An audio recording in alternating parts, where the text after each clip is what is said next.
ನಮಸ್ಕಾರ ಸ್ನೇಹಿತರೆ. ನಿಮ್ಮ ಜಮೀನಿನ 100 ವರ್ಷಗಳ ಹಳೆಯ ದಾಖಲೆಗಳಾದ ಪಾಣಿ, mutation register, records of rights, ಭೂ ಮಂಜೂರಾತಿ, ಸಾಗುವಳಿ ಚೀಟಿ, ಭೂಮಿಯ ಆಕಾರ ಬಂದ್, ಮಾಲೀಕತ್ವದ ಇತಿಹಾಸ, ಇಂಡೆಕ್ಸ್ ಆಫ್ ಲ್ಯಾಂಡ್ ಈ ರೀತಿಯ ಎಲ್ಲ ದಾಖಲೆಗಳನ್ನು ಕೇವಲ 5 ನಿಮಿಷದಲ್ಲೇ ನೀವು ಯಾವುದೇ ಕಚೇರಿಗೆ ಹೋಗದೆ ನಿಮ್ಮ ಮೊಬೈಲ್ ಅಥವಾ ಲ್ಯಾಪ್‌ಟಾಪ್‌ನಲ್ಲಿ ಡೌನ್‌ಲೋಡ್ ಮಾಡಿಕೊಳ್ಳಬಹುದು. ಇನ್ನು ಯಾರಾದರೂ ನಮ್ಮ ಯುವರ್ ಇನ್ಫೋ ಕನ್ನಡ ಚಾನೆಲ್‌ಗೆ ಸಬ್ಸ್ಕ್ರೈಬ್ ಆಗಿಲ್ಲ ಅಂದರೆ ಸಬ್ಸ್ಕ್ರೈಬ್ ಮಾಡ್ಕೊಳ್ಳಿ. ಹಾಗೆಯೇ ಬೆಲ್ ಐಕಾನ್ ಕ್ಲಿಕ್ ಮಾಡ್ಕೊಳ್ಳಿ. ಬನ್ನಿ ಈಗ ಯಾವ ರೀತಿ ತಿಳಿದುಕೊಳ್ಳೋಣ. ನಾನು ಇದ್ರ ಬಗ್ಗೆ ಈಗಾಗಲೇ ಒಂದು ವಿಡಿಯೋ ಮಾಡಿದ್ದೀನಿ. ಭೂ ಸುರಕ್ಷಾ ಯೋಜನೆ ಪಾರ್ಟ್ 1, ಪಾರ್ಟ್ 2 ಅಂತ. ಅದರಲ್ಲಿ ಆಲ್ರೆಡಿ ನಾನು ಮಾಹಿತಿ ಕೊಟ್ಟಿದ್ದೀನಿ ಯಾವ ತರ ಡಾಕ್ಯುಮೆಂಟ್ಸ್ ತಗೋಬೇಕು ಅಂತ. ಅದು ಬಿಟ್ಟು ಈಗ ಅಪ್ಲಿಕೇಶನ್ ಆಗಿದೆ, ಹೊಸದಾಗಿ ಅಪ್ಡೇಟ್ ಮಾಡಿದ್ದಾರೆ. ಲೋಡ್ ಮೋರ್ ಪೇಜ್ ಅಂತ ಇತ್ತು, ಅದು ಆಪ್ಷನ್ ಪ್ರಾಪರ್ ಆಗಿ ವರ್ಕ್ ಆಗ್ತಾ ಇರಲಿಲ್ಲ ಮೊದಲು. ಈಗ ಅದನ್ನ ಆಪ್ಷನ್ ಚೇಂಜ್ ಮಾಡಿದ್ದಾರೆ ಇವಾಗ. ಅದ್ರ ಬಗ್ಗೆ ಮಾಹಿತಿಗೋಸ್ಕರ ನಾನು ತಿರ್ಗಾ ವಿಡಿಯೋ ಮಾಡ್ತಾ ಇದ್ದೀನಿ. ಅದಕ್ಕೆ ತಿರ್ಗಾ ಅಪ್ಲಿಕೇಶನ್ ಕೆಲವು ತುಂಬಾ ಬದಲಾವಣೆಗಳಾಗಿದೆ. ಅದನ್ನ ನಾನು ಏನಾಗಿದೆ ಬದಲಾವಣೆಗಳು, ಅದ್ರಲ್ಲಿ ಏನೇನು ಉಪಯೋಗ ಇದೆ, ನಾವು ಯಾವ ತರ ಡೌನ್ಲೋಡ್ ಮಾಡ್ಕೋಬೇಕು ಆ ದಾಖಲೆಗಳನ್ನ ಅಂತ ಬನ್ನಿ ಹೇಳ್ಕೊಡ್ತೀನಿ. ಇವಾಗ ನಿಮ್ ಪೇಜ್ ಓಪನ್ ಮಾಡ್ಕೊಳ್ಳಿ. ಇಲ್ಲಿ ಕ್ರೋಮ್ಗೆ ಹೋಗಿ, ಕ್ರೋಮ್ಗೆ ಹೋಗ್ಬಿಟ್ಟು ಭೂ ಸುರಕ್ಷಾ ಯೋಜನೆ ಅಂತ ಸರ್ಚ್ ಮಾಡಿ. ಭೂ ಸುರಕ್ಷಾ ಅಂತ ಸರ್ಚ್ ಮಾಡಿ. ಇಲ್ಲಿ ನಿಮಗೆ ಮೊದಲನೇ ಪೇಜ್ ಓಪನ್ ಆಗುತ್ತೆ, ಭೂ ಸುರಕ್ಷಾ ಮಾಡರ್ನ್ ರೆಕಾರ್ಡ್ ರೂಮ್ ಅಂತ. ಇದ್ರ ಮೇಲೆ ನೀವು ಕ್ಲಿಕ್ ಮಾಡ್ಕೋಬೇಕಾಗುತ್ತೆ.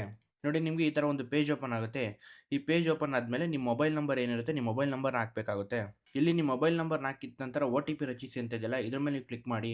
ನಿಮ್ಮ ಮೊಬೈಲ್ ನಂಬರ್ಗೆ OTP ಹೋಗಿರುತ್ತೆ, ಆ OTP ನ ಎಂಟರ್ ಮಾಡಿ. ನೀವು ಇಲ್ಲಿ OTP ನ ಎಂಟರ್ ಮಾಡಿ, ಇಲ್ಲಿ ನಂತರ ಲಾಗಿನ್ ಅಂತ ಇದೆಯಲ್ಲ, ಈ ಲಾಗಿನ್ ಮೇಲೆ ಕ್ಲಿಕ್ ಮಾಡಿ. ನೋಡಿ, ಈ ತರ ಪೇಜ್ ಓಪನ್ ಆಗುತ್ತೆ. ಫಸ್ಟ್ ನೀವು ಓಪನ್ ಆದ ತಕ್ಷಣ ಫಸ್ಟ್ ಎಂಟ್ರಿ ಆಗೋರಾದ್ರೆ ನಿಮ್ಗೆ ಈ ತರ ತೋರಿಸುತ್ತೆ. ಇಲ್ಲಿ ನಿಮ್ಮ ಮೊಬೈಲ್ ನಂಬರ್ ಆಲ್ರೆಡಿ ತಗೊಂಡಿರುತ್ತೆ ನೀವು ಎಂಟ್ರಿ ಮಾಡಿದಾಗ್ಲೇನೆ. ಇಲ್ಲಿ ನಿಮ್ಮ ನೇಮ್ ಹಾಕಬೇಕಾಗುತ್ತೆ. ಇಲ್ಲಿ ನಿಮ್ಮ ಅಡ್ರೆಸ್‌ನ ಹಾಕಬೇಕಾಗುತ್ತೆ. ಇಲ್ಲಿ ನಿಮ್ಮ ಅಡ್ರೆಸ್ ಲೈನ್‌ನ ಮೆನ್ಷನ್ ಮಾಡಲೇಬೇಕು. ಇಲ್ಲಿ ಸ್ಟಾರ್ ಮಾರ್ಕ್ ಇದೆ ನೋಡಿ, ಅದನ್ನ ಕಂಪಲ್ಸರಿ ಹಾಕಬೇಕಾಗುತ್ತೆ. ನೆಕ್ಸ್ಟ್ ಬಂದು ನಿಮ್ಗೆ ಇಲ್ಲಿ ಪಿನ್ ಕೋಡ್ ಹಾಕಬೇಕು. ಇಲ್ಲಿ ನಿಮ್ಮ ಇಮೇಲ್ ಐಡಿ ಬೇಕಾದ್ರೆ ಹಾಕ್ಬೋದು, ಇಲ್ಲ ಅಂದ್ರೆ ಇಲ್ಲ. ಇಲ್ಲಿ ಉಳಿಸಿ ಅಂತ ಇದೆಯಲ್ಲ, ಇದ್ರ ಮೇಲೆ ಸೇವ್ ಮಾಡಿ. ನೆಕ್ಸ್ಟ್ ನೀವು ಹಂಗೆ ಕೆಳಗಡೆ ಬಂದ್ರೆ ನೋಡಿ, ನಿಮ್ಗೆ ನೀವು ಡೌನ್ಲೋಡ್ ಮಾಡಲು ಬಯಸುವ ದಾಖಲೆಗಳ ವಿವರಗಳನ್ನು ನಮೂದಿಸಿ ಅಂತ ಇದೆ. ಇದ್ರ ಮೇಲೆ ನೀವು ನಿಮ್ಗೆ ಏನು ಡಾಕ್ಯುಮೆಂಟ್ಸ್ ಬೇಕಾಗಿದೆ ಅದನ್ನ ನೀವು ಇಲ್ಲಿ ಟೈಪ್ ಮಾಡಬೇಕಾಗುತ್ತೆ. ಅಂದ್ರೆ ಮಿನಿಮಮ್ 20 ಅಕ್ಷರ ಇರಬೇಕು ನೀವೇನೇ ಬರೆದ್ರು. ನೋಡಿ, ಇವಾಗ ನಾನು ಬರಿತೀನಿ. ನಾನು ನೋಡಿ ಇವಾಗ 34 ಅಕ್ಷರ ಇದೆ. ನಿಮ್ಗೆ ಇಲ್ಲಿ ಕಾಣಿಸ್ತಾ ಇರಬಹುದು 34, 34 ಅಕ್ಷರ ಇದೆ. ನಾನು ಇವಾಗ agriculture land RTC MR download ಅಂತ ಬರೆದಿದ್ದೀನಿ. ಹಂಗೆ ನೀವು ಕೆಳಗಡೆ ಬಂದ್ರೆ ಇಲ್ಲಿ ಆಪ್ಷನ್ಸ್ ಇರುತ್ತೆ.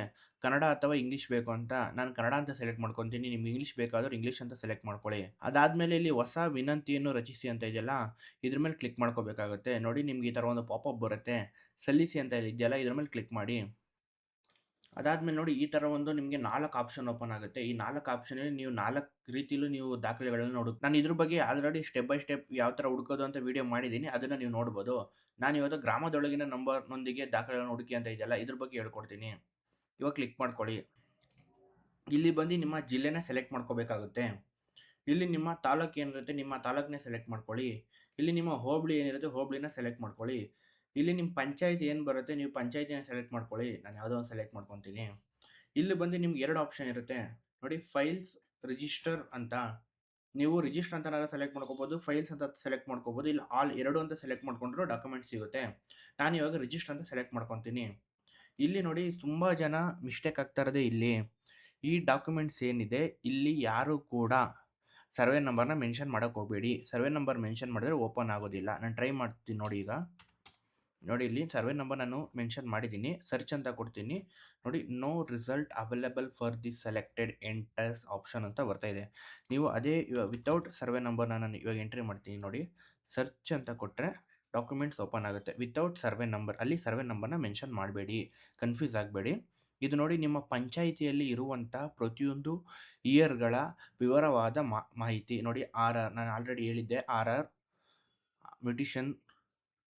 Mutation RTC 1975. ನೀವು ಇಲ್ಲಿ ಬಂದು ಸ್ಕ್ರೋಲ್ ಮಾಡ್ತಾ ಹೋಗಬೇಕು. ಇಲ್ಲಿದೆ ನೋಡಿ, ಇಲ್ಲಿ ಸ್ಕ್ರೋಲ್ ಬಾರ್ ಇರುತ್ತೆ. ಈ ಸ್ಕ್ರೋಲ್ ಬಾರ್ನ ಇಟ್ಕೊಂಡು ನೀವು ಸ್ಕ್ರೋಲ್ ಮಾಡಿದ್ರೆ ನಿಮಗೆ ಮೂವ್‌ಮೆಂಟ್ ಆಗಕ್ಕೆ ಸ್ಟಾರ್ಟ್ ಆಗುತ್ತೆ. ನೋಡಿ, RTC 69, 62, 61, 64, 1964. ನೀವು ಒಂದೊಂದು ಪಂಚಾಯಿತಿಲೂ ಅವರು ಯಾವ ಥರ ದಾಖಲೆನ ಮೇಂಟೈನ್ ಮಾಡಿದ್ದಾರೆ ಹಳೇದು, ಅದರ ಆಧಾರದ ಮೇಲೆ ಸ್ಕ್ಯಾನಿಂಗ್ ಮಾಡ್ತಾರೆ ಅವರು ಕೂಡ. ಅದು ಎಲ್ಲಿಂದ ಕೆಲವುದು 1920ರಿಂದ, ಕೆಲವುದು 1900ನೇ ಇಸ್ವಿಯಿಂದ, ಆ ರೀತಿ ಒಂದೊಂದು ಕೂಡ ಸ್ಕ್ಯಾನ್ ಮಾಡಿದ್ದಾರೆ. ಈಗ ನಾನೇನು ಮಾಡ್ತೀನಿ, ಒಂದು ಪಂಚಾಯಿತಿದು ಇವಾಗ ಇವಾಗ ಆರ್ ಟಿ ಸಿ ಏನಿದೆ ಆರ್ ಟಿ ಸಿನ ಓಪನ್ ಮಾಡ್ತೀನಿ. ಇದು ನಾನು ಹಳೇದೊಂದು ಆರ್ ಟಿ ಸಿ ಓಪನ್ ಮಾಡ್ತಾ ಇದ್ದೀನಿ. ನಿಮಗೆ ಮೊದಲು ನೋಡಿ ಈ ಪೇಜ್ ಓಪನ್ ಆಗ್ತಾ ಇತ್ತು. ಮೊದಲು ಪೇಜ್ ವ್ಯೂ ಮಾಡೋದಾಗ್ಲಿ ಅದೆಲ್ಲ ತುಂಬ ಡಿಫ್ರೆಂಟ್ ಆಗಿತ್ತು. ಒಂಥರ ಬುಕ್ ಥರ ಓಪನ್ ಆಗೋವಂಥ ಒಂದು ಇದು ಕೊಟ್ಟಿದ್ರು. ಈಗ ನಿಮ್ಗೇನಿಲ್ಲ, ಈ ಸರ್ಚ್ ಇಲ್ಲಿ ಬಂದು ನೀವು ಇಲ್ಲಿ ನಿಮ್ಗೆ ಯಾವ ಪೇಜ್ ಬೇಕದು, ಉದಾಹರಣೆಗೆ ಇಲ್ಲಿ 29 ಪೇಜ್ ನಂಬರ್ ಬಂದು 29 ಇದೆ. ಇವಾಗ ನಾನು 24 ಅಂತ ಕೊಟ್ಟಿದ್ದೀನಿ. ಡೈರೆಕ್ಟ್ 24 ಪೇಜ್ ನಂಬರ್ಗೆ ಡೈರೆಕ್ಟ್ ಫಸ್ಟ್ ಆಪ್ಷನ್ನು. ಅದಾದಮೇಲೆ ಇದು ಕೂಡ ಪೇಜ್ ಕೆಳಗಡೆ ಮೇಲ್ಗಡೆ ಹೋಗಕ್ಕೆ ಸ್ಟಾರ್ಟ್ ಆಗುತ್ತೆ. ನೋಡಿ ಇಲ್ಲಿ ಪೇಜ್ ನಂಬರ್ ಚೇಂಜ್ ಆಯಿತು. ಇಲ್ಲಿ ನೀವು ಹುಡುಕಿ ಅಂತ ಇದೆಯಲ್ಲ, ಇದು ಹೈಲೈಟ್ ಮಾಡುತ್ತೆ ಡಾಕ್ಯುಮೆಂಟ್ನ, ಆದರೆ ಇದಷ್ಟು ಸಪೋರ್ಟ್ ಮಾಡ್ತಾ ಇಲ್ಲ ಇದು ಪ್ರಾಪರಾಗಿ. ಅದು ಬಿಟ್ಟು ಇವಾಗ ಆ್ಯಡ್ ಇದೆ ನೋಡಿ. ಇವಾಗ ನೀವು ಒಂದು ದಾಖಲೆನ ಹುಡ್ಕೊತೀರಾ. ಇವಾಗ ನಿಮ್ಮ ಸರ್ವೆ ನಂಬರ್ ಇಲ್ಲಿ ಇರುತ್ತೆ, ಇದು ನಿಮ್ಮ ಪೋಡಿ ನಂಬರ್ ಇರುತ್ತೆ. ಇಲ್ಲಿ ನೀವು ನೋಡಿಕೊಂಡು ನಿಮ್ಮ ದಾಖಲೆ ಎಷ್ಟಿದೆ, ಯಾರ ಹೆಸರಲ್ಲಿದೆ ಅಂತ ನೋಡಿಕೊಂಡು ಇಲ್ಲಿ ನೀವು ಇಲ್ಲಿ ನೋಡಿ ಆಪ್ಷನ್ ಇದೆ ಅಲ್ವಾ, ಇಲ್ಲಿ ಆ್ಯಡ್ ಅಂತ ಇದೆಯಲ್ಲ, ಇದನ್ನು ನೀವು ಆ್ಯಡ್ ಮಾಡಿದ್ರೆ ಈ ಪೇಜ್ ಸೇವ್ ಆಗುತ್ತೆ. ಇಲ್ಲಿ ರಿಮೂವ್ ಅಂತ ಮಾಡಿದ್ರೆ ಈ ಪೇಜ್ನ ನೀವು ಡೌನ್ಲೋಡ್ ಮಾಡ್ಕೋ ಆಪ್ಷನಿಂದ ರಿಮೂವ್ ಮಾಡ್ತೀರಾ. ಇಲ್ಲಿ ಆ್ಯಡ್ ಮಾಡಿದ್ರೆ ಈ ಪೇಜ್ನ ನೀವು ಡೌನ್ಲೋಡ್ ಮಾಡ್ಕೊಳ್ಳೋ ಆಪ್ಷನ್ಗೆ ಆ್ಯಡ್ ಮಾಡ್ದಂಗೆ. ಇದಾದಮೇಲೆ ಮೇಜರಲ್ಲಿ ಝೂಮ್ ನೋಡಿ, ಝೂಮ್ ಪ್ಲಸ್ ಆಗ್ತಾ ಹೋಗುತ್ತೆ, ಹೆಚ್ಚು ಪ್ರಮಾಣದಲ್ಲಿ ಝೂಮ್ ಆಗ್ತಾ ಹೋಗುತ್ತೆ. ನೀವು ಇಲ್ಲಿ ನೋಡಿ 300, 400, 500, 600 ಫುಲ್ಲು ಝೂಮ್ ಮಾಡ್ಬೋದು. 800, 1000 ಗಂಟೆ ಝೂಮ್ ಮಾಡ್ಬೋದು. ಇದು ಝೂಮ್ ಔಟು. ನೀವೆಷ್ಟು ಝೂಮ್ ಔಟ್ ಮಾಡ್ತೀರಾ ಅಷ್ಟು ಝೂಮ್ ಔಟ್ ಕಮ್ಮಿ ಆಗ್ತಾ ಹೋಗುತ್ತೆ. ನೋಡಿ ಇದು ಝೂಮ್ ಔಟು. ಈ ಥರ ಝೂಮ್ ಔಟು ಝೂಮ್ ಇನ್ ಮಾಡ್ಕೋಬೋದು. ಇಲ್ಲಿ ಬಂದು ಪ್ರಿವ್ಯೂ ಅಂದರೆ ನೀವು ಇವಾಗ ನೋಡಿ ಇದು 29 ಪೇಜಸ್ ಇದೆ ನೋಡಿ, ಇದು 29 ಪೇಜಸ್ ಅಂತ ನಿಮ್ಗೆ ಕಾಣಿಸ್ತಾ ಇರ್ಬೋದು.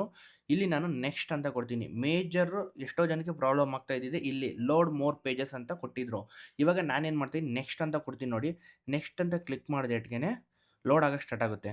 ತಿರ್ಗಾ ನೋಡಿ ಲೋಡ್ ಆಗ್ತಾ ಇದೆ, ವೆಯ್ಟ್ ಮಾಡಿ. ನೋಡಿ 29 ಪೇಜಸ್ ತಿರ್ಗಾ ಬಂತು. ಅದೇ ಪೇಜ್ 29. ನಿಮ್ಗೆ ಕನ್ಫ್ಯೂಸ್ ಆಗಿರ್ಬೋದು, ಇದ್ಯಾವುದೋ ಬೇರೆ ಹೇಳ್ತಾ ಇದ್ದಾನೆ ಅಂತ. ಇವಾಗ ನೋಡಿ ಇಲ್ಲಿ ನೋಡ್ಕೋಬೋದು ನೀವು, ಇಲ್ಲಿ ಒಂದು 82/83 ಅಂತ ಇದೆ ನಂಬರು.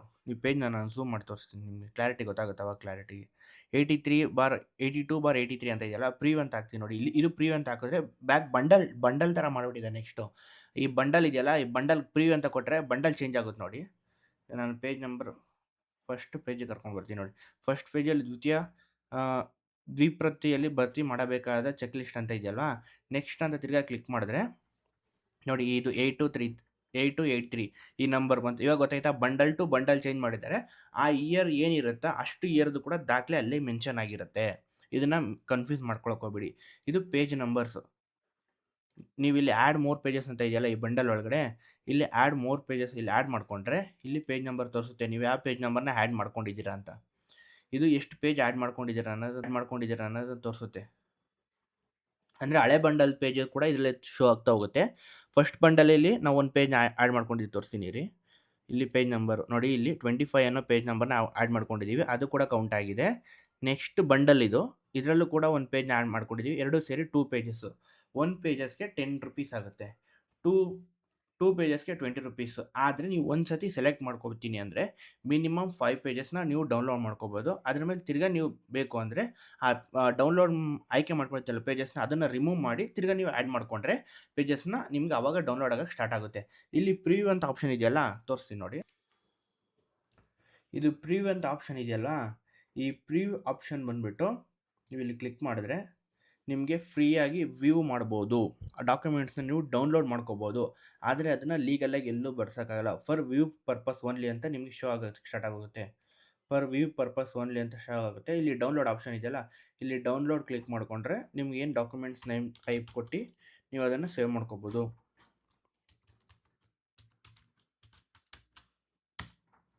ಸೇವ್ ಮಾಡಿಕೊಂಡ್ರೆ ಸೇವ್ ಆಗುತ್ತೆ. ನೀವು ನಾರ್ಮಲ್ ವ್ಯೂವಲ್ಲಿ ವ್ಯೂ ಮಾಡ್ಕೋಬೋದು. ಈ ಥರ ನಿಮಗೆ ನಿಮ್ಮ ಮೊಬೈಲಲ್ಲಿ, ನಿಮ್ಮ ಲ್ಯಾಪ್ಟಾಪಲ್ಲಿ ಸೇವ್ ಆಗಿರುತ್ತೆ. ನಾನು ತಿರ್ಗಾ ಮೇನ್ ಫೈಲ್ಗೆ ಹೋಗ್ತೀನಿ.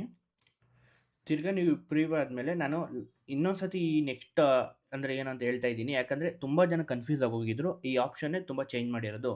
ಈ ನೆಕ್ಸ್ಟ್ ಅನ್ನೋ ಆಪ್ಷನ್ ಏನಿದೆ, ಇದನ್ನು ನೀವು ಲಾಸ್ಟ್ ಎಷ್ಟು 0 ಬರುತ್ತೆ ಅಲ್ಲಿ ಗಂಟ ನೀವು ಸ್ಕ್ರೋಲ್ ಮಾಡ್ತಾ ಇರ್ಬೋದು. ಒಂದು ಬಂಡಲಲ್ಲಿ ಮಿನಿಮಮ್ ಅಂದ್ರೂ 200 ಪೇಜು, 150 ಪೇಜು, 300 ಪೇಜ್ ಆ ಥರ ಎಷ್ಟು ಸ್ಕ್ಯಾನ್ ಮಾಡಿರ್ತಾರೋ ಅಷ್ಟು ಪೇಜ್ ಕೂಡ ಸ್ಕ್ಯಾನ್ ಆಗಿರುತ್ತೆ. ಆ ಇಯರಿಂದ ಇಯರ್ ಏನಿರುತ್ತೆ ಅದನ್ನು ನೀವು ನೋಡ್ಬೋದು. ಅದಕ್ಕೋಸ್ಕರ ನೆಕ್ಸ್ಟ್ ಎಲ್ಲಿ ಗಂಟೆ ಬರುತ್ತೆ ಆ ಪೇಜ್ ನಂಬರ್ಗಳು ಕೆಲವು ಚೇಂಜ್ ಆಗ್ತಾ ಹೋಗುತ್ತೆ, ಕೆಲವು ಅಲ್ಲೇ ಇರುತ್ತೆ. ಕೆಲವು 29 ಅಂತಲೇ ಬರ್ತಾ ಇರುತ್ತೆ. ಎಷ್ಟು ಒಂದು ಸೆಟ್ ಮಾಡಿಬಿಟ್ಟಿರ್ತಾರೆ, ಇಷ್ಟಕ್ಕೆ ಈ ಬಂಡಲ್ಗೆ 29. ಜಾಸ್ತಿ ಪೇಜಸ್ ಇದ್ದಾಗ ಜಾಸ್ತಿ ಬರುತ್ತೆ, ಕಮ್ಮಿ ಪೇಜಸ್ ಇದ್ದಾಗ ಕಮ್ಮಿ ಬರುತ್ತೆ. ಅದಾದಮೇಲೆ ಕೊನೆ ಆಪ್ಷನ್ ಬಂದು ಇದು ಪೇಮೆಂಟ್. ಲಾಸ್ಟಲ್ಲಿ ನಾನು ಹೇಳ್ತೀನಿ ಯಾವ ಥರ ಡೌನ್ಲೋಡ್ ಮಾಡ್ಕೊಳ್ಳೋ ಅಂತ. ಇಲ್ಲಿ ಪ್ರಿವ್ಯೂ ಆಯಿತು. ಇಲ್ಲಿ ಬಂದರೆ ನೀವು ಆರೋ ಮಾರ್ಕ್ ಇದೆಯಲ್ಲ, ಇಲ್ಲಿ ಬಂದರೆ ನೀವು ನೋಡಿ, ಇದು go to last page, direct ನಿಮಗೆ ಲಾಸ್ಟ್ ಪೇಜಿಗೆ ಕರ್ಕೊಂಡು ಹೋಗ್ಬಿಡುತ್ತೆ. ನೀವು ಇಲ್ಲಿ ಕ್ಲಿಕ್ ಮಾಡಿದೆ ಅಟ್ಗೆನೆ ನೀವು ತಿರ್ಗಾ ಇಲ್ಲಿ ಗೋ ಟು ಫಸ್ಟ್ ಪೇಜ್ ಅಂತ ಇದೆ, ಇದನ್ನು ಕ್ಲಿಕ್ ಮಾಡಿದ್ರೆ ಫಸ್ಟ್ ಪೇಜಿಗೆ ಬಂದ್ಬಿಡುತ್ತೆ. ಇಲ್ಲಿ ಬಂದು ರೊಟೇಟ್ ಇದೆ ನೋಡಿ, ಕೆಲವು ಸ್ಕ್ಯಾನ್ನ ಉಲ್ಟಾ ಸೀದಾ ಮಾಡಿ ಸ್ಕ್ಯಾನ್ ಮಾಡಿರ್ತಾರೆ. ಅದಕ್ಕೋಸ್ಕರ ರೊಟೇಟ್ ಅನ್ನೋದನ್ನ ಕ್ಲಿಕ್ ಮಾಡಿಕೊಂಡ್ರೆ ನಿಮಗೆ ಯಾವ ರೀತಿ ಆ್ಯಂಗಲಲ್ಲಿ ನೀವು ನೋಡೋಕ್ಕೆ ಈಸಿ ಆಗುತ್ತೋ ಅನಲೈಸ್ ಮಾಡೋಕ್ಕೆ ನಿಮ್ಮದೇ ಡಾಕ್ಯುಮೆಂಟ್ ಇದು ಅಂತ ನೀವು ಅದನ್ನು ಬಳಸ್ಬೋದು ರೊಟೇಟ್ನ. ಇದು ಕೂಡ ರೊಟೇಟ್ ಆಪ್ಷನ್ನು. ತಿರ್ಗಾ ಕೊನೆಗೆ ಇಲ್ಲಿ ಆ್ಯಂಡ್ ಟೂಲ್ ಅಂತ ಇದೆಯಲ್ಲ, ಇದನ್ನು ಸೆಲೆಕ್ಟ್ ಮಾಡ್ಕೊಳ್ಬೇಕಾದ್ರೆ ನೀವು ಮೌಸ್ ಸ್ಕ್ರೋಲ್ನ ಬೇಕಾದ್ರೆ ಈ ಥರ ಮೌಸ್ ಅಥವಾ ನಿಮ್ಮ ಮೊಬೈಲಲ್ಲಿ ಈ ಥರ ಸ್ಕ್ರೋಲ್ ಮಾಡ್ತಾ ಹೋಗ್ಬೋದು ನೀವು ಇದನ್ನು ಸೆಲೆಕ್ಟ್ ಮಾಡಿಕೊಂಡು. ಬನ್ನಿ ಇವಾಗ ಡೌನ್ಲೋಡ್ ಮಾಡೋದು ಹೆಂಗೆ ಅಂತ ಹೇಳ್ಕೊಡ್ತೀನಿ. ಪ್ರೀವ್ ಆಯ್ತಲ್ವಾ ನೋಡಿ, ಇದು ಭೂ ಮಂಜೂರಾತಿ. ಇದು ಭೂ ಮಂಜೂರಾತಿ ಆಗಿರುತ್ತಲ್ಲ, ಸರ್ಕಾರದಿಂದ ಭೂಮಿ ಯಾರಿಗೆ ಮಂಜೂರಾತಿ ಆಗಿರುತ್ತೆ ಅದರ ದಾಖಲೆ ಇದು. ಈ ಥರ ಪ್ರತಿಯೊಂದು ದಾಖಲೆ ಕೂಡ ನೀವು ಅದು ಇಯರಲ್ಲಿ ಸ್ಕ್ಯಾನ್ ಆಗಿದ್ದರೆ ಮಾತ್ರ ಸಿಗುತ್ತೆ, ಸ್ಕ್ಯಾನ್ ಆಗಿಲ್ಲ ಅಂದರೆ ಸಿಗಲ್ಲ. ಅದು ನಿಮ್ಮ ತಾಲೂಕು ಆಫೀಸರು ಅಥವಾ ರೆಕಾರ್ಡ್ ರೂಮ್ ಅವರು ಸ್ಕ್ಯಾನ್ ಮಾಡಿದರೆ ಅದು ಸಿಗುತ್ತೆ. ಆಮೇಲೆ ಸರ್ ನಮ್ಮದು ಸಿಗ್ತಾ ಇಲ್ಲ ಅಂತ ಸುಮಾರು ಜನ ಹೇಳಿದರು. ಅದು ಯಾರು ಸ್ಕ್ಯಾನ್ ಮಾಡಿದ್ರೆ ಇಲ್ಲಾಂದರೆ ಮ್ಯಾನ್ಯುಯಲ್ ಆಗಿ ನೀವು ಟ್ರೈ ಮಾಡ್ಬೋದು ನಿಮ್ಮ ದಾಖಲೆಗಳಿಗೆ. ಅದಾದಮೇಲೆ ನೆಕ್ಸ್ಟ್ ಇಲ್ಲಿ ಪೇಜ್ನ ಆ್ಯಡ್ ಮಾಡ್ಕೊಂಡ್ಮೇಲೆ ನೀವು ನೋಡಿ 2 ಪೇಜಸ್ ಆ್ಯಡ್ ಮಾಡಿದೆ. ಆಲ್ರೆಡಿ ಪ್ರಿವ್ಯೂ ಹೆಂಗೆ ಅಂತ ತೋರಿಸ್ದೆ. ಇಲ್ಲಿ ನಿಮಗೆ ಡೌನ್ಲೋಡ್ ಅಂತ ಒಂದು ಆಪ್ಷನ್ ಕಾಣಿಸ್ತಿದೆ ನೋಡಿ, ಇದ್ರ ಮೇಲೆ ನೀವು ಕ್ಲಿಕ್ ಮಾಡಬೇಕಾಗುತ್ತೆ. ಇದ್ರ ಮೇಲೆ ನೀವು ಕ್ಲಿಕ್ ಮಾಡಿದ್ರೆ ಒಂದು ಪೇಮೆಂಟ್ ಆಪ್ಷನ್ ಓಪನ್ ಆಗುತ್ತೆ, ಯಾವ ಥರ ಪೇಮೆಂಟ್ ಮಾಡಬೇಕು ಅಂತ. ಇಲ್ಲಿ ನೀವು ಡೆಬಿಟ್ ಕಾರ್ಡಿಂದನೂ ಮಾಡ್ಬೋದು, SBI ಕಾರ್ಪೊರೇಟ್ ಕ್ರೆಡಿಟ್ ಕಾರ್ಡಿಂದ ಮಾಡ್ಬೋದು, ಬ್ಯಾಂಕಿಂಗ್ ಕನೆಕ್ಷನಿಂದನೂ ಮಾಡ್ಬೋದು, UPI ಇಂದನೂ ಮಾಡ್ಬೋದು. ನಾನು UPI ಅಂತ ಸೆಲೆಕ್ಟ್ ಮಾಡ್ಕೊತೀನಿ. ಇಲ್ಲಿ QR ಅಂತ ಇದೆಯಲ್ಲ, ಈ QR ಮೇಲೆ ನೀವು ಪೇಮೆಂಟ್ನ ಮಾಡಬೇಕಾಗುತ್ತೆ. ಇಲ್ಲಿ QR ಇದೆ ನೋಡಿ, ಈ QR ಮೇಲೆ ನೀವು ಪೇಮೆಂಟ್ನ ಮಾಡಿದ್ರೆ 5 ಮಿನಿಟ್ಸ್ ನೀವು ವೆಯ್ಟ್ ಮಾಡಬೇಕಾಗುತ್ತೆ. ಅದು ಆಟೋಮೆಟಿಕ್ಕು ನಿಮಗೆ ಬ್ಯಾಕ್ ಹೋಗುತ್ತೆ. ನೋಡಿ, ಪೇಮೆಂಟ್ ಆದಮೇಲೆ ನಿಮಗೆ ಒಂದು ಪಾವತಿ ವಿವರಗಳು ಅಂತ ಬರುತ್ತೆ. ನೋಡಿ, ವಿನಂತಿ ID ನಿಮ್ಮದು ಏನು ರಿಕ್ವೆಸ್ಟ್ ID ಇರುತ್ತೆ, ಈ ರಿಕ್ವೆಸ್ಟ್ ಐಡಿನ ನೀವು ಕಾಪಿ ಮಾಡ್ಕೊಳ್ಳಿ. ಆರ್ಡರ್ ಆಗಿರೋದು ಮತ್ತು ನೀವು ಪೇಮೆಂಟ್ ಸಕ್ಸಸ್ಫುಲ್ ಆಗಿರೋದು ಬರುತ್ತೆ. ಇಲ್ಲಿ ನೀವು ಡೈರೆಕ್ಟ್ ಎಕ್ಸಿಟ್ ಅಂತ ಇದೆಯಲ್ಲ, ನೀವು ಇದ್ರ ಮೇಲೆ ಕ್ಲಿಕ್ ಮಾಡ್ಕೋಬೇಕಾಗುತ್ತೆ. ಇದ್ರ ಮೇಲೆ ಕ್ಲಿಕ್ ಮಾಡಿಕೊಂಡು ನೀವು ಇಲ್ಲಿ ಡ್ಯಾಶ್ ಬೋರ್ಡ್ ಅಂತ ಇಲ್ಲಿ ಕಾಣಿಸ್ತಾ ಇರ್ಬೋದು ನಿಮಗೆ. ಈ ಡ್ಯಾಶ್ ಬೋರ್ಡ್ ಮೇಲೆ ನೀವು ಕ್ಲಿಕ್ ಮಾಡ್ಕೊಳ್ಳಿ. ನೀವು ಕ್ಲಿಕ್ ಮಾಡಿಕೊಂಡ್ರೆ ಇವಾಗ ನಾವು ಡೌನ್ಲೋಡ್ ಮಾಡಿದ್ದು ನೋಡಿ, ಇಲ್ಲಿ ಫೈಲ್ ಅವೈಲಬಲ್ ಫಾರ್ ಡೌನ್ಲೋಡ್. ಇವಾಗ ನೋಡಿ, ನಾವು ಹಾಕಿದ ನಂಬರು 444596 ಇದು ರಿಕ್ವೆಸ್ಟ್ ID ಆಗಿರುತ್ತೆ. ಇದು ನಿಮ್ಮ ಮೊಬೈಲ್ ನಂಬರು, ನೀವೇನು ಟೈಪ್ ಮಾಡಿರ್ತೀರ ಅದು, ಮತ್ತು ಡೌನ್ಲೋಡು ಮತ್ತು ಡೇಟ್, ನೀವು ಡೇಟ್ನ ನೋಡ್ಕೋಬೋದು ಬೇಕಾದ್ರೆ, ಇವತ್ತಿನ ಡೇಟು. ಇದು ನಿಮಗೆ ಈ ಭೂ ಸುರಕ್ಷಾ ID ಅಂತ ಇದೆಯಲ್ಲ, ಇದನ್ನು ನೀವು ನೆನ್ಪಿಟ್ಕೊಳ್ಳಿ. ಇದನ್ನು ಎಲ್ಲಿ ಬಳಸ್ತಾರೆ ಅಂತ ನಾನು ಹೇಳ್ತೀನಿ ಈಗ ಹಂಗೇನೆ. ಈ ಭೂ ಸುರಕ್ಷಾ IDನ ಕಾಪಿ ಮಾಡ್ಕೊಳ್ಳಿ. ಇವಾಗ ಜೊತೆಗೆ ಇಲ್ಲಿ ಡೌನ್ಲೋಡ್ ಮಾಡ್ಕೊಳ್ಳಿ. ಇಲ್ಲಿ ಡೌನ್ಲೋಡ್ ಮಾಡಿಕೊಂಡ್ರೆ ನಿಮಗೆ ಇಲ್ಲಿ ನೋಡಿ, ಆವಾಗಲೇ ಈ ಒಂದು ಇದು ಲೀಗಲ್ ಡಾಕ್ಯುಮೆಂಟ್ ಇದ್ದಂಗೆ ನೋಡಿ. ಆವಾಗಲೇ ನಿಮ್ಗೆ ಇಲ್ಲಿ ವಾಟರ್ ಮಾರ್ಕ್ ಬರ್ತೈತೆ. ಇವಾಗ ನೋಡಿ ಯಾವ ಕ್ಲಾರಿಟಿ, ಯಾವ ಲೆವೆಲ್ ಕ್ಲಾರಿಟಿ ಇದೆ QR ಕೋಡ್ ಅನ್ನೋದು. ಈ ಥರ QR ಕೋಡ್ ಬರುತ್ತೆ. ಈ ಥರ ಒಂದು ಇದನ್ನು ನೀವು ಲೀಗಲಾಗಿ ಬಳಸ್ಬೋದು. ಅದ್ರ ಜೊತೆಗೆ ಈಗ ಈ ಭೂ ಸುರಕ್ಷಾ ID ಏನಿದೆ, ಇದನ್ನು ಎಲ್ಲಿ ಬಳಸಿದ್ರೆ ನಿಮ್ಗೆ ಈಸಿ, ಯಾವ ಥರ ಅದು ಅಂತ ಹೇಳ್ತೀನಿ ಬನ್ನಿ. ಇವಾಗ ಕಡತಗಳ ಸೋದಿಸಿಗೆ ಹೋಗಿ ಸೇಮ್ ಇಲ್ಲಿ ಏನು ಟೈಪ್ ಮಾಡಿದ್ರೆ ಆವಾಗಲೇ ಅದೇ ಥರ ಟೈಪ್ ಮಾಡಿ, ಸೇಮ್ ಕನ್ನಡ ಇಂಗ್ಲೀಷ್ ಸಲ್ಲಿಕೆ. ಇಲ್ಲಿ ಬಂದು ನೋಡಿ, ಭೂ ಸುರಕ್ಷಾ ID ಮೂಲಕ ಹುಡುಕಿ ಅಂತ ಇದೆಯಲ್ಲ, ನೀವು ಇಲ್ಲಿ ಫಿಲ್ಟ್ರ್ ಮಾಡಿ ಡಾಕ್ಯುಮೆಂಟ್ಸ್ನ ಯಾವುದು ಹುಡ್ಕೋದೇ ಇರಲ್ಲ. ಈ ಫೈಲ್ ಮೂಲಕ ಏನಿದೆ ಇದ್ರ ಮೇಲೆ ನೀವು ಕ್ಲಿಕ್ ಮಾಡಿಕೊಂಡ್ರೆ ಸಾಕು. ಇಲ್ಲಿ ನೀವು ಅಲ್ಲಿ ಕಾಪಿ ಮಾಡ್ಕೊಂಡ್ರಲ್ಲ ಆ ಭೂ ಸುರಕ್ಷಾ IDನ ಪೇಸ್ಟ್ ಮಾಡಿ ಇಲ್ಲಿ ಹುಡುಕಿ ಅಂತಲೇ ಇದ್ರ ಮೇಲೆ ಕ್ಲಿಕ್ ಮಾಡಿಕೊಂಡ್ರೆ ಆ ಫೈಲ್ಸ್ ಪೇಜ್ ಓಪನ್ ಆಗೋಗುತ್ತೆ. ಆ ಫೈಲ್ ಪೇಜ್ ಏನಿರುತ್ತೆ ಅದನ್ನು ಓಪನ್ ಆಗುತ್ತೆ. ನೀವು ಆ ಡಾಕ್ಯುಮೆಂಟ್ಸ್ನ ನೀವು ನೋಡ್ಕೋಬೋದು.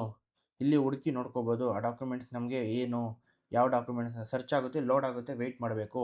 ಹಾಗೆಯೇ ಮುಖ್ಯ ವಿಷಯ ಏನಂದರೆ, ಇದು ಅಪ್ಲಿಕೇಶನ್ನು ಎಲ್ಲ ಟೈಮಲ್ಲಿ ವರ್ಕ್ ಆಗಲ್ಲ. ಇದು ಯಾವಾಗ ವರ್ಕ್ ಆಗುತ್ತೆ ಅಂದರೆ ಜಾಸ್ತಿ ಸಂಜೆ ಹೊತ್ತು, ಮಾರ್ನಿಂಗು, ಅದಾದಮೇಲೆ ಸಂಡೇ ಸ್ಯಾಟರ್ಡೇ ಈ ಥರ ಟೈಮಲ್ಲಿ ನಿಮಗೆ ಅಪ್ಲಿಕೇಶನ್ ತುಂಬ ಸಾಫ್ಟಾಗಿ ವರ್ಕ್ ಆಗುತ್ತೆ.